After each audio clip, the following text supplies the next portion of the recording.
and the security community. I want to sincerely use the opportunity to thank the security community, especially the MDAs, the Director SSS, Chief of Defense Staff.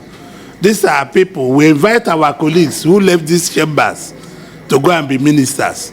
They will take 2 hours to be here. It's good to say this, Mr. President should take note of that, because they don't adhere to time, and it's affecting our job here.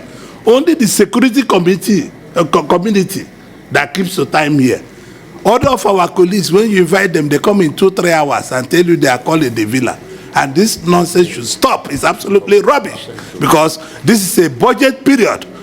All the time I've invited in any committee, the National Security Advisor, the Director DGSSS, the Chief of Defense Staff, they are there 10 minutes ahead of me. And we should keep to this. We should take this in serious. We are not joking here.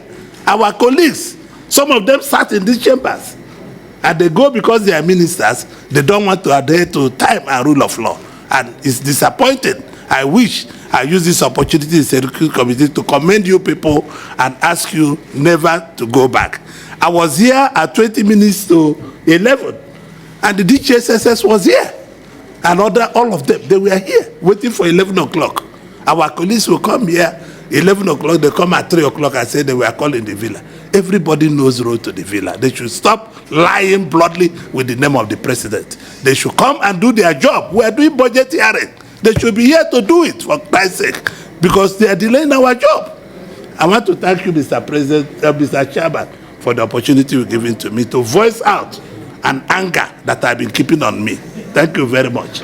Thank you very much, distinguished Senator. Well, we have heard, and thank you for actually raising this very, very important issue.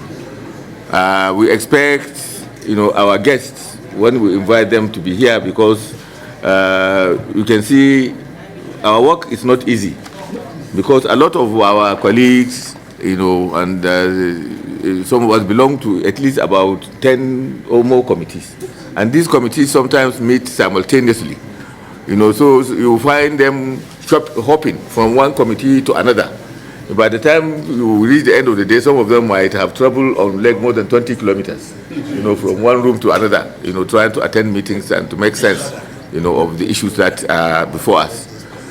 Without wasting much time, I think I will invite the Permanent Secretary Special Services, to also say something, before we go.